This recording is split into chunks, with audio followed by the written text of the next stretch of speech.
Good morning, Alex. It's Friday. I'm feeling shitty today, so I apologize in advance if I'm not especially articulate or my vocabulary isn't as goodly as it usually is. Your last video pissed me off, and you asked me why, so I'm going to explain. Your tone and implication in the video made it sound as if I despise conformity of all sorts, and that's not true.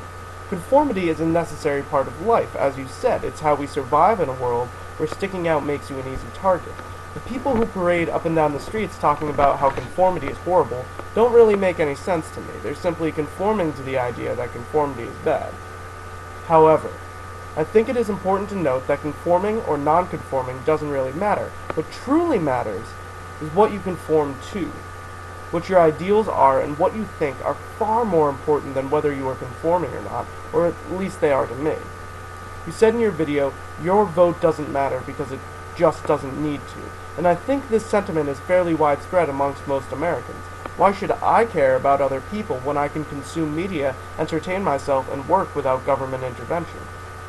Just asking this question displays that the country has lost its sense of unity, because of the way technology allows each of us to have a distinctive voice and share it with other people, because of the anonymity allowed us via technology, and also because the education system has gotten better. People have stopped just believing whatever they're taught in school. They question shit. But more often than not, they're questioning the wrong shit. The government we have today no longer works for the people. It works for its own continued existence. And smart people may ask why.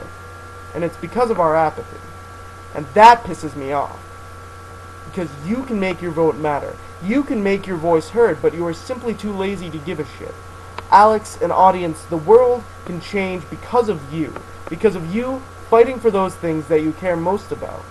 Instead of just buckling under unfair laws, for example, skirting the law to smoke marijuana, or refusing to think about the possibility of homosexual marriage, instead of doing those things, you can actually change the law so that the world is fair and just. The government doesn't work for us anymore. It works for sustaining itself. But we can change it so that's no longer true. The question is, do we care enough to make it no longer true? Alex, I'll see you on Monday.